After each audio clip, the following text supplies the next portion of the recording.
This is about the failed kiss. How I am creating an experience and not just a drawing. And this is what I'm talking about. A friend of mine commented that she saw here a figure that was trying to kiss this one, but this one didn't want to be kissed. And so I felt inspired by that and created a reel, and also gave that drawing you just saw that title, because I didn't have a title before. When I start drawing, I never have a title and I don't have an idea.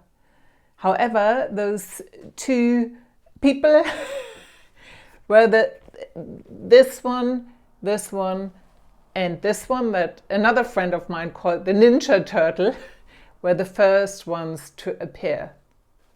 And what I do is that I have this fine liner pen and I just only draw something, and I don't know, I just let my hand do something, I don't know what's happening, and then I get some ideas and the first layer is created. I create in layers. So once I have those, I had those first three figures, I started coloring them in, and then it might be just for 15 minutes, for example, and then I let it rest. I let the drawing rest and walk away from it. It can be for a whole day or sometimes even for 2 days. And I walk away and get ideas that I might incorporate or might not, depending on whether when I walk back to it and start again, whether it still feels right, because I don't want to impose an idea on the creation that's already there. For me, it's about listening. It's about listening to the creation that's already there and finding the next layer. And then another thing is, because the way I am creating those drawings, there is no way back. I can't just overpaint something I don't like, or I never just start again. But I have these phases within the drawing where I'm thinking, oh no, I got myself really into trouble. I drew something and I'm thinking, okay, now this is not fitting to the rest of it.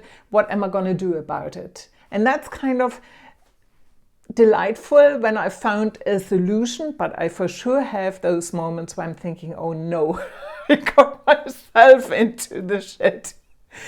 I'm not sure how to make this, that everything comes together again. But that's, in a way, that's the joy of it. And it's the joy of, this is what it is. I only have one go at it.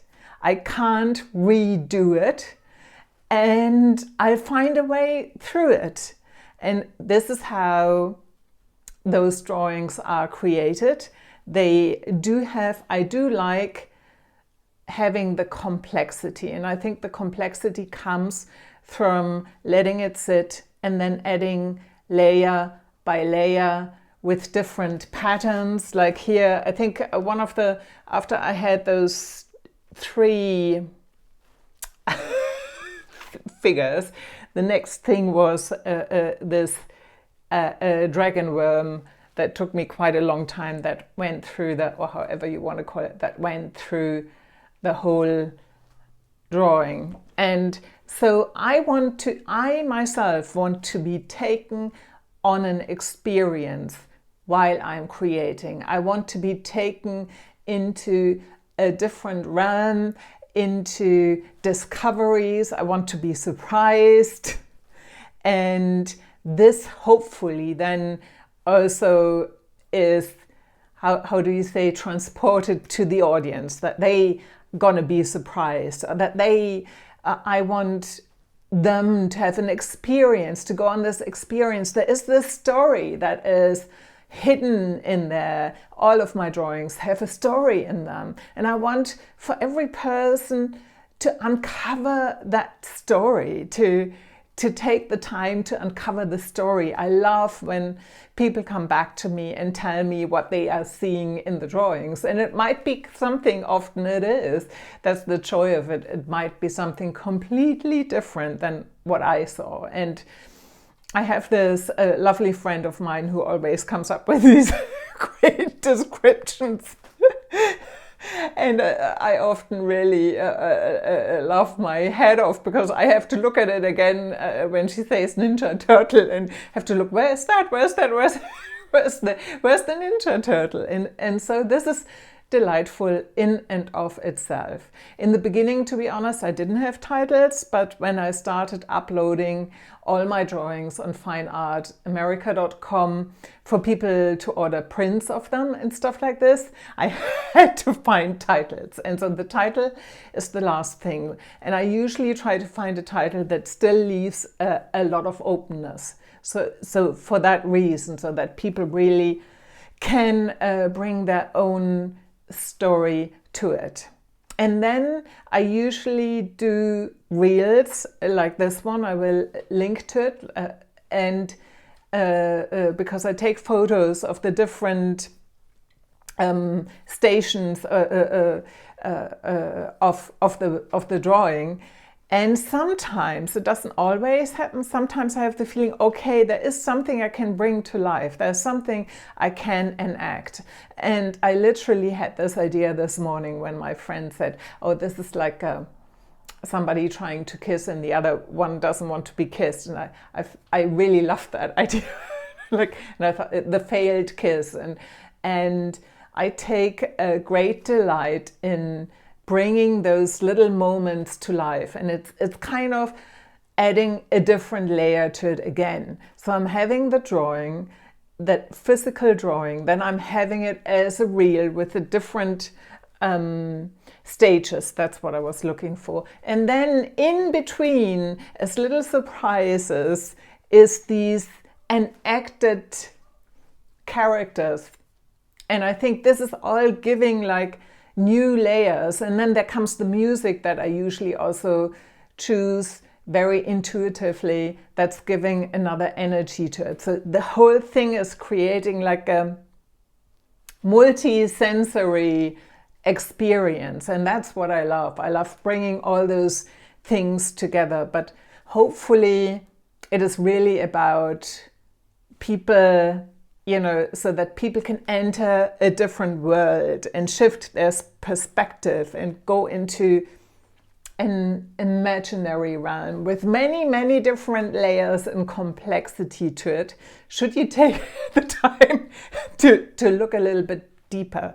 And even though people often say to me, oh, this is very whimsical, it does have depth at the same time. There are subjects in there. It is not just entertainment, even though you could see it as that, but there is depth in it. And I think for me, I just love this way of creating, seeing what happens, starting with something without knowing what happens, letting it evolve, listening to the drawing itself and taking it step by step. Very much, the way how I learned to create, from instinct and improvisation, I would say. So I hope I said everything I wanted to say, but I wanted to say that the failed kiss drawing, I'm gonna leave this here in this flat because I want to gift it as a thank you to my friend who made it possible for me to stay here in Edinburgh. She's one of my oldest friends and I love her to bits. But I'm also uploading it on fineartamerica.com, so you can get it as a print, and then it can remind you to either really open up to love so that you don't have any failed kisses, or to walk away from the love that never fitted in the first place. Okay, so that's it. I'm Anja. I'm an artist, improviser, performer, actress, writer, and creative coach. Bye-bye.